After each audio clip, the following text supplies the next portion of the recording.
Wabarakatuh. Nah, Waalaikumsalam warahmatullahi wabarakatuh. oke, hari ini kita akan menyambung materi kita tentang membandingkan kritik sastra dan esai. Nah, jadi kemarin kan kita sudah eh, membahas atau mengulas tentang bagaimana sih sebenarnya yang dikatakan sebagai kritik dan apa sih yang dikatakan sebagai esai. Nah, kritik itu adalah sebuah teks yang tujuannya untuk memberikan penilaian. Jadi dasar kritik itu atau kritik sastra itu pasti base-nya adalah adanya karya gitu ya. Jadi kamu harus punya karya dulu, jelas gitu apa yang kamu kritik. Lalu dalam proses mengkritik tersebut kita diminta untuk memberikan teori-teori yang sifatnya komprehensif atau menyeluruh. Jadi sifat kritik dan esai kemarin kan sudah ada kita bandingkan ya. Kalau esai itu dia sekedar opini terhadap suatu mungkin bidang kehidupan atau masalah kesehatan gitu. Yang sifatnya memang mau melihat pendapat pribadi si penulis. Sementara kalau kritik itu memang kita membuat penilaian dan penilaian itu harus jelas dasar acuannya. Dan sifatnya harus menyeluruh. Karena apa? Misalnya baca novel. Kamu baca novel 2-3 halaman terus kamu bilang novelnya nggak bagus. Nah, itu penulis novel pasti keberatan dengan penilaian yang seperti itu gitu. Karena kan kita tidak tahu lembar-lembar berikutnya bagaimana gitu. Jadi kalau menilai karya sastra atau kritik sastra, ya harus dibaca dulu semua, harus secara menyeluruh gitu. Tidak adil rasanya kalau hanya kita lihat cover-covernya aja, baca cuman selembar dua lembar, lalu kita bilang tidak bagus. Sama ketika kamu menilai temanmu, kalau sekedar kamu jumpa sekali, dua kali, terus kamu komen, saya pikir mungkin itu tidak valid gitu, karena kamu belum benar-benar kenal. Gitu.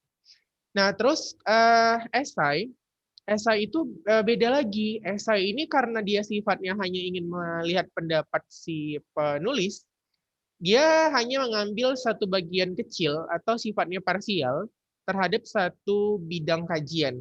Misalnya, kamu mengambil kajian tentang virus dan vaksin terhadap bidang kesehatan gitu. Nah, itu esai. Bagaimana pendapatmu terhadap vaksin?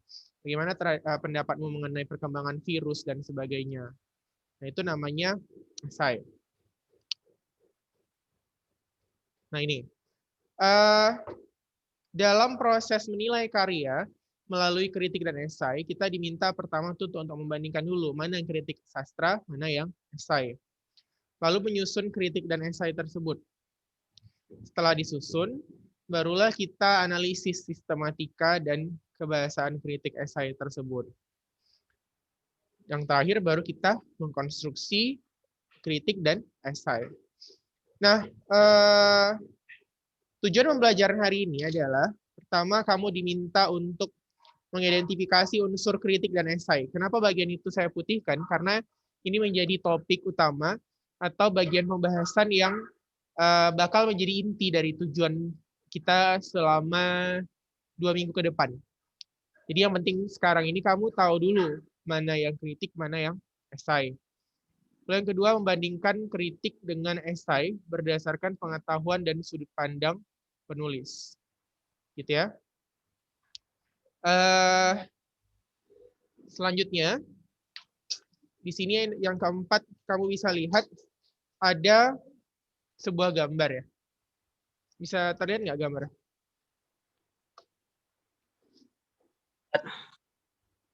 Lihat. Oke. Jadi di sini ada seorang guru, lalu dia membuat ujian. Ujiannya untuk anjing, penguin, ikan, gajah, terus monyet, burung ya kan. Di situ dia bilang, for a fair selection, everybody has to take the same exam, please climb that tree. Jadi katanya untuk sebuah seleksi yang adil, setiap orang akan memperoleh ujian yang sama. Katanya silahkan manjat pohon itu katanya. Jadi di situ ada anjing, penguin, ikan, gajah, terus monyet, burung. Nah, tapi disuruh ujiannya sama, manjat pohon, gitu kan. Kan itu bukan adil namanya. Jadi proses penilaian atau proses kritik gitu. Ketika kita mendapatkan sebuah judge dari seorang, ya kita lihat dulu kondisinya seperti apa. Karena kan setiap orang itu punya life path-nya masing-masing, punya standar, punya interest-nya masing-masing. Jadi di situ katanya everybody is genius, but if you judge a fish by its ability to climb a tree, it will live its whole life believes that it's stupid. Jadi kalau kamu, setiap orang tuh jenius katanya, tapi kalau kamu menilai seekor ikan dari kemampuannya memanjat pohon, maka dia akan percaya sepanjang hidupnya itu dia adalah orang yang bodoh. Jadi kamu juga gitu, ketika kita memberikan kritik sastra, ketika kita memberikan kritik terhadap film, lihat dulu konteks budayanya mungkin, idenya, terus sasaran film itu untuk siapa gitu kan. Sastra itu untuk siapa. Jadi jangan kita ambil selera pribadi kita, namanya sastra itu kan realitas kehidupan. Karya dari karya dari manusia gitu maksudnya. Dia bukan ilmu pasti seperti fisika, kimia yang memang aturannya sudah jelas gitu. Maka kita tidak bisa menetapkan standar yang sama. Kurang lebih seperti gambar itulah tadi. Coba kalau gajah kita suruh manjat pohon, atau ikan, atau monyet. Pasti beda kemampuannya. Gajah ya sulit sekali, ikan apalagi hampir impossible. Monyet ya gampang kali, memang itu kerjaan dia tiap hari gitu kan. Burung ya lebih gampang lagi, dia tinggal terbang sampai atas. Kan nggak adil gitu. Nah gitu dia kurang lebih seperti itu. Nah, setelah itu kamu bisa lihat apa sih beda antara pendapat dan kritik dari gambar ini. Jadi kalau dia pendapat itu beda sama kritik. Kalau pendapat ya kita sekedar memberikan asumsi kita terhadap satu hal. Tapi kalau kritik kita udah sampai ke tahap menilai dia baik buruk gitu, jelek atau bagus. Nah di situ kan kamu bisa lihat katanya ini 6, ini 9. Sebenarnya nggak ada yang salah dari mereka berdua, hanya masalah sudut pandang berdirinya aja gitu. Tapi sama-sama benar, itu namanya pendapat. Tapi kalau sampai pendapatnya itu dipakai untuk menilai orang lain, nah itulah yang dikatakan sebagai kritik. Jadi kamu boleh berpendapat, tapi kalau pendapat kamu sampai kamu pakai untuk menilai orang lain, nah itu namanya kritik. Oke? Nah, kritik sastra atau pendapat tidak sama dengan bully atau perundungan. Jadi kalau kamu lihat di sini perbedaan gambarnya, pendapat itu tuh lihat ya di gambar itu kata ini jumlahnya ada 4. Enggak, ini jumlahnya 3 katanya gitu kan. Sketsa optik ya. Jadi itu pendapat. Orang berbeda pendapat itu hal yang wajar dalam kehidupan, dalam proses pendidikan, dalam proses negosiasi mungkin. Tapi kalau bully itu langsung satu arah. Tujuannya apa? Melukai. Jadi kalau misalnya ada seorang temanmu yang tidak pandai menulis, kalau kamu berpendapat, kamu mungkin bilang gini, oh kalau menulis itu harusnya kita mengamati dulu. Atau kalau mau menulis itu harusnya kita banyak membaca dulu. Gitu. Itu namanya pendapat. Tapi kalau langsung kamu bilang, wah tulisanmu nggak bagus sekali, nggak bisa kamu ini jadi penulis. Gitu. Nah itu bully namanya. Jadi kalau bully itu sifatnya melukai dan tidak membangun.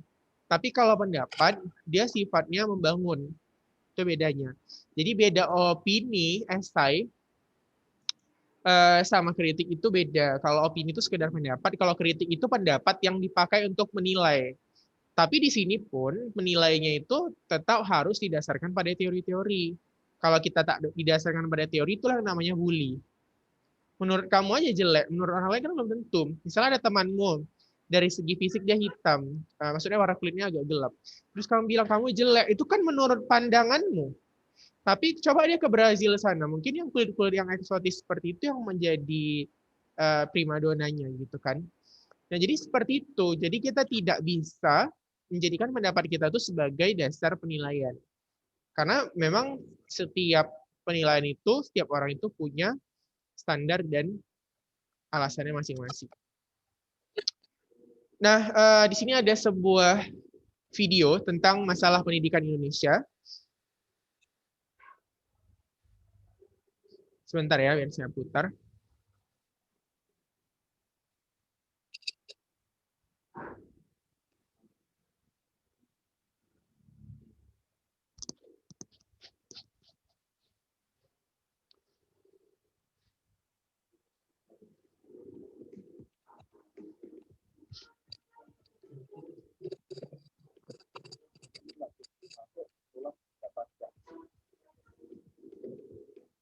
Terdengar nggak videonya? Terdengar kan? Ini terlihat nggak sama kalian videonya? Terlihat, Videonya ada suara yang ada. Suaranya nggak ada ya?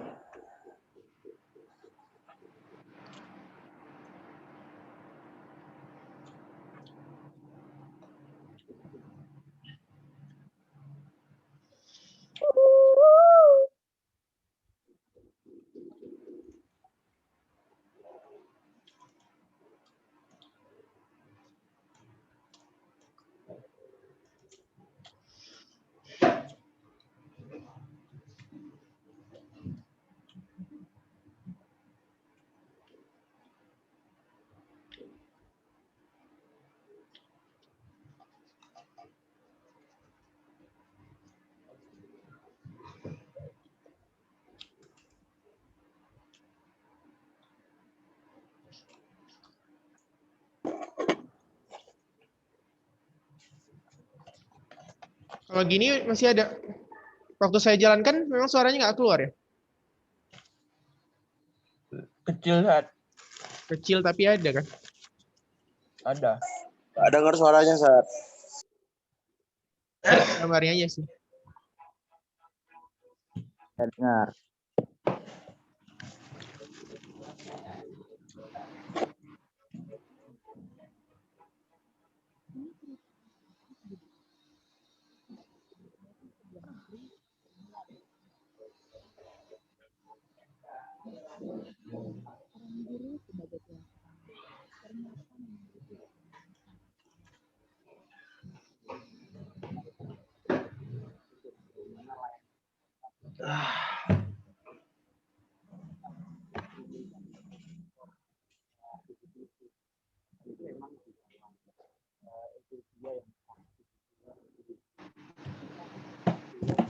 Wow.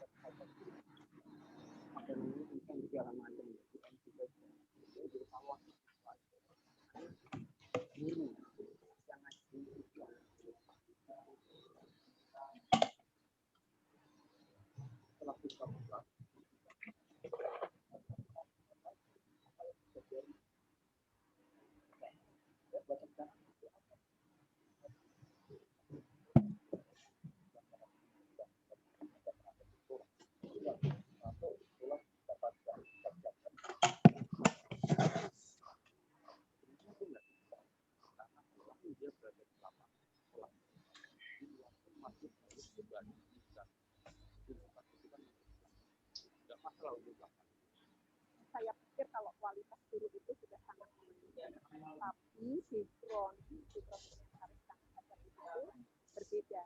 Jadi di sini ibaratnya diserahin orang tua itu untuk totalnya, ya, jadi perbaikan akhlak, mulai dari perbaikan waktu. Kadang kami harus mengeluarkan uang dari kami sendiri untuk menopang mereka. Saya makanya dari segi pendidikan, sehingga cara kami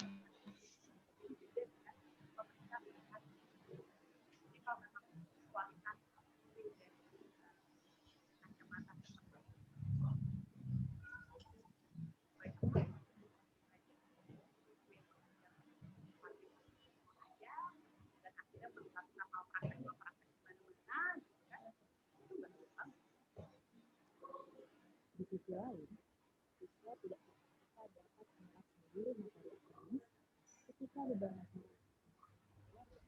ikut dengan sekolah.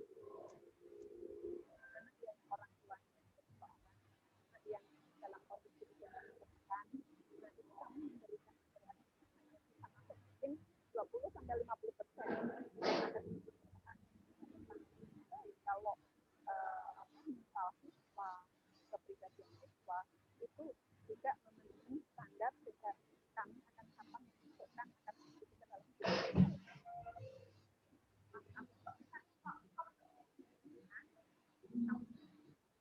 kalau semuanya bersifat dan semuanya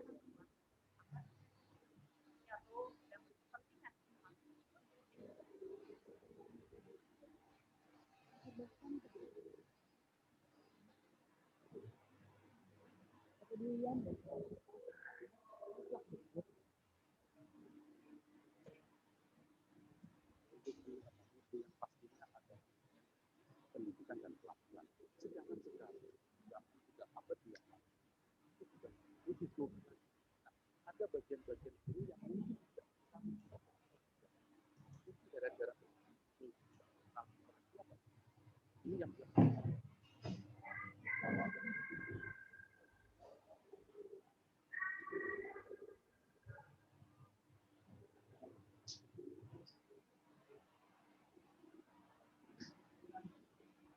Oke.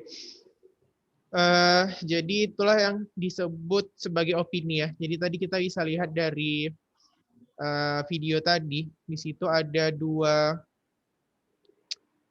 pendapat gitu ya. Pendapat bahwasanya dalam proses pendidikan itu anak-anak itu kadang-kadang memang background-nya berbeda-beda dan memang kadang-kadang ya dari rumah itu ada harapan orang tua anak-anaknya itu dididik secara total gitu. Padahal tidak, sebenarnya itu hasil kerjasama guru dan orang tua gitu. Ada anak-anak yang memang dari rumahnya berangkatnya memang dia kosong gitu. Dia berharap pulang anaknya udah berubah banyak drastis gitu.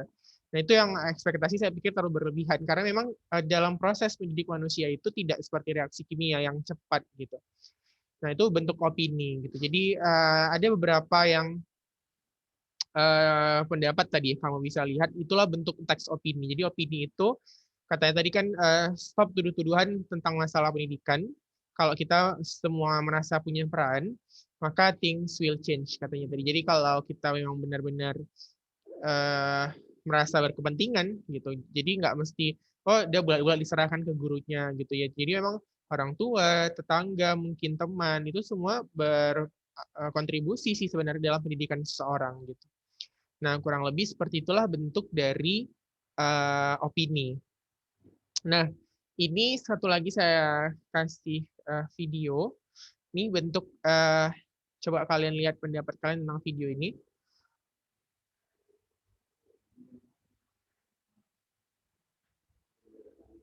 Ini office tentang film.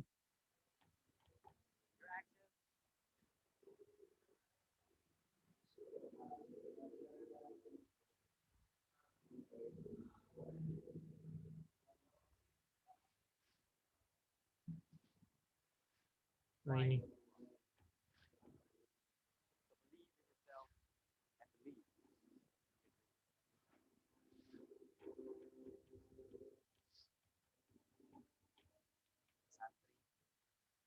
adalah bagian yang tidak dapat dipisahkan dari perjalanan bangsa Indonesia.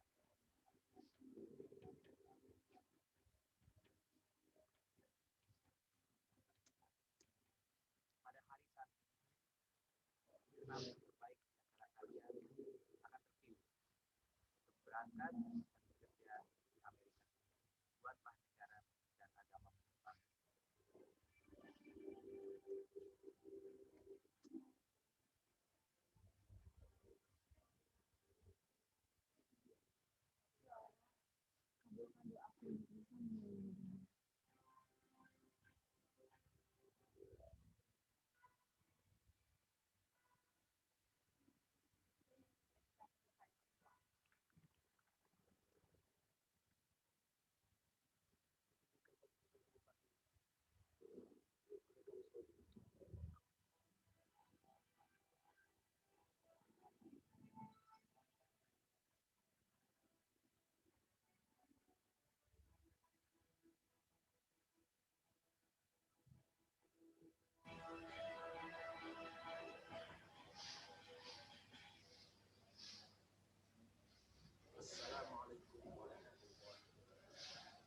Oke, jadi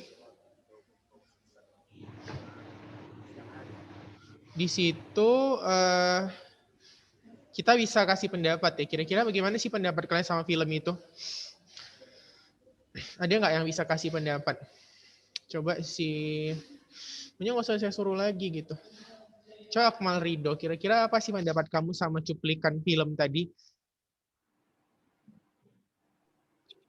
Tadi itu menurut pendapat Ana, Ustaz, tentang kerukunan antar satu sama lain, Ustaz. Oke, good. Itu aja? Ya, itu aja, Ustaz, yang meliputi keseluruhannya, Ustaz. Oke, coba si Fatur, silakan pendapat kamu gimana? Hidupkan mikrofonnya. Tentang cuplikan tadi, Sat. Iya, kalau cuplikan tadi gimana pendapat kamu?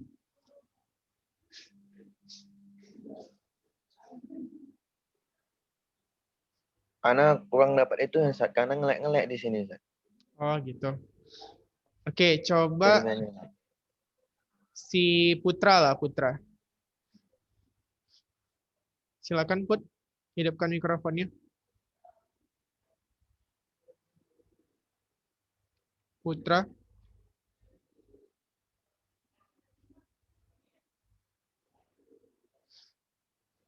Rabiah gimana?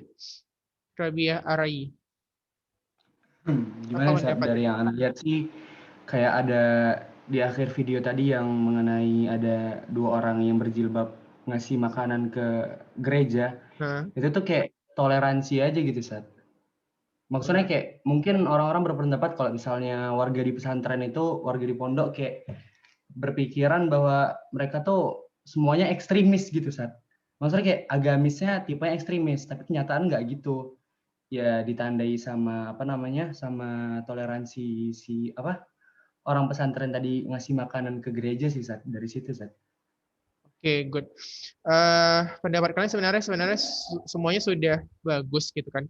Tapi sedikit informasi, film itu gagal tampil di televisi karena ada beberapa unsur yang memang secara akidah agak-agak melanggar gitu. Salah satunya tadi memang benar ke gereja itu memang bentuk toleransi. Tapi kalau dalam masalah sampai kita memberikan ucapan seperti perayaan atau kayak tumpeng gitu sampai ke rumah ibadah itu sebenarnya agak mungkin dilarang. Tapi memang kalau masalah toleransi memang iya, toleransi kita harus saling menerima keberagaman benar, tapi kita tidak sampai mengucapkan selamat. Yang kedua, film itu tadi agak ada mengandung unsur ya laki-laki dan perempuan, memang sih konteksnya pesantren, tapi di situ seperti kayak ada unsur-unsur pacarannya gitu. Nah, itu yang menjadi film itu gagal tampil gitu. Jadi waktu dia di launching masih trailer, dia banyak mendapat kritik gitu. Walaupun emang sih sebenarnya kalau kita lihat dari konteks pendidikan itu udah termasuk bagus gitu, mengajarkan kita untuk bisa berani bermimpi gitu. Bahkan banyak film lain yang sebenarnya jauh lebih tak layak tampil tetap ditampilkan gitu kan. Nah, cuma kan itu konteksnya dasarnya adalah agama Islam pesantren gitu. Jadi mungkin banyaklah mendapat kritik di sana sini karena masalah penyampaiannya tadi gitu, harusnya kan tidak boleh ada laki-laki dan perempuan itu tergabung seperti itu, terus masalah toleransi apa segala macam tadi gitu. Nah, itulah bentuk kritik. Jadi kamu boleh nanti searching sendiri, kamu lihat bentuk-bentuk kritik terhadap film itu. Jadi sebenarnya kalau kita lihat kritik itu dia memang harus ada objeknya dulu. Nah, seperti ini tadi. Beda sama esai. Kalau esai seperti yang video sebelumnya, yang masalah pendidikan tadi. Nah, kalau tadi kan cuma pendapat-pendapat saja ya. Ya udah, saya setuju, nggak apa-apa sekolah itu memang harus saling membangun. Katanya jadi stop tuduh-tuduhan, do it something katanya tadi gitu kan. Itu pendapat esai. Dia cuma membahas segelintir masalah pendidikan lewat kajian sekolah, mungkin dari sudut pandang gurunya gitu kan, atau dari sudut pandang kerja sama orang tuanya. Nah, itu esai. Dia hanya melihat dari satu sisi. Tapi kan kalau kritik, kita harus jumpa dulu objeknya seperti film tadi. Kita baca keseluruhan, full udah kita lihat, baru kita boleh kasih kritik. Lalu dalam kritik, itu biasanya terdapat deskripsi karya. Jadi karya itu menggambarkan apa, bercerita tentang apa. Tidak ada, kalau di esai tidak ada deskripsi atau ringkasan, karena memang esai itu hanya membahas satu aspek konsep gitu, tidak secara contoh. Kalau esai ini kan kita ngambilnya memang ada bukti otentiknya, ada karyanya. Kalau esai hanya sekedar ya bagaimana sih konteks pendidikan misalnya secara umum di Indonesia gitu. Atau bagaimana sih sistem penerapan pemilu dalam dunia online pada saat ini gitu. Jadi dia hanya sekedar ngambil satu bahan kecil dari satu tema yang besar. Itu ciri esai. Lalu kalau kritik, data yang disajikan itu bersifat objektif. Kenapa harus objektif? Karena namanya kita mengkritik karya, harus ada buktinya lah. Misalnya kita bilang tidak bagus, gimana tidak bagusnya? Seperti itu. Ada buktinya, jangan sekadar kita bilang tak bagus, tapi tak ada buktinya. Itu yang tidak boleh. Lalu kalau esai tidak selalu membutuhkan data. Karena apa? Karena memang yang dilihat dari esai bukan soal penilaian, tapi masalah kamu berpendapat seperti apa. Makanya nanti kalau dalam penggalan-penggalan soal, biasanya esai pasti menanyakan opini penulis, kalau kritik menanyakan penilaian penulis. Jadi beda. Kritik itu dia berkaitan dengan penilaian, Kalau esai berkaitan dengan pendapat. Beda ya. Kalau tadi pendapat sekedar ya asumsi kita, tapi kalau penilaian kritik itu sudah menggunakan pendapat tadi untuk kita letakkan sebagai acuan menilai sesuatu atau objek. Nah, itu dia tadi. Nah, lalu dari segi pandangan penulis, kritik itu penilaian yang dilakukan secara objektif dengan data yang logis. Kalau esai itu subjektif, karena dia berupa pendapat. Lalu kalau kritik dia lebih diselipi kajian teori yang sudah mapan. Jadi kalau kita bilang misalnya alurnya tidak bagus, pakailah teori sastra. Kalau kita bilang misalnya masalah agama yang tidak bagus, pakailah Al-Quran dan hadis gitu. Jadi ada dasar teori yang jelas. Kalau esai tidak, bahkan hampir tidak pernah mencantumkan kajian teori, karena yang mau dilihat memang adalah cara berpikir si penulis. Selanjutnya, dalam pembahasan terhadap karya secara utuh dan menyeluruh. Jadi dia lebih menyeluruh semua aspek dikaji kalau kritik. Kalau esai, dia hanya objek atau fenomena tertentu saja gitu yang dikira penting atau dirasa penting. Yang mungkin lagi trendingnya dibahas, misalnya seperti fenomena aurora, atau misalnya fenomena tentang Korean Wave, kan ada sekarang ya fenomena Korean Wave itu. Nah itu seperti itu kurang lebih esai mengkaji hal-hal kecil seperti itu. Jadi dia tidak membutuhkan data yang menyeluruh. Lalu dari fungsi, kritik sastra itu sebenarnya membantu kita memahami karya sastra. Jadi dengan adanya kritik kita tahu, oh rupanya karya sastra yang gini itu harusnya gini gitu. Yang baik itu harusnya punya suspense atau misalnya punya plausibilitas. Nah gitu. Terus menunjukkan keindahan. Terus menjadikan parameter atau ukuran dalam menilai suatu karya sastra. Jadi ya fungsinya ya sebagai bahan supaya si penulis ke depan kalau buat karya yang sama jadi lebih bagus. Dan terakhir, menunjukkan nilai-nilai yang dapat dipetik dari sebuah karya sastra. Oke, itu saja untuk hari ini, sampai di sini. Minggu depan kalau kisi-kisi ujian praktek itu nanti saya ambil gini aja, kalian silahkan nonton film apa saja atau baca buku apa saja, tentunya yang masih sesuai umur kalian. Novel boleh, terus buku non-fiksi boleh. Nanti saya minta judul, terus pengarangnya siapa, saya minta bagaimana penilaian kamu terhadap buku atau film itu. Nah, itulah bentuk ujian praktek kita. Untuk pertemuan di saat waktu ujian praktek nanti. Jadi dari sekarang sudah dipersiapkan. Jadi kalau nanti hari Minggu ada waktu luang, coba cari-cari buku, novel, atau tonton film yang carilah yang berkualitas gitu. Kalau masalah Disney, film Disney juga nggak apa-apa, nggak masalah. Nggak mesti film-film bernuansa Islam gitu. Oke? Pokoknya nanti itu saya minta. Gimana tadi, Sat? Agak nge-lag, Sat. Cari film, buku, atau novel. Nanti kamu baca, nanti saya minta kritik atau penilaian kamu terhadap film atau buku yang kamu baca itu. Itulah nanti sebagai ujian praktek kita. Ulasan kamu. Tapi dengan dasar acuan yang jelas. Oke? Oke, itu saja. Assalamualaikum warahmatullahi wabarakatuh.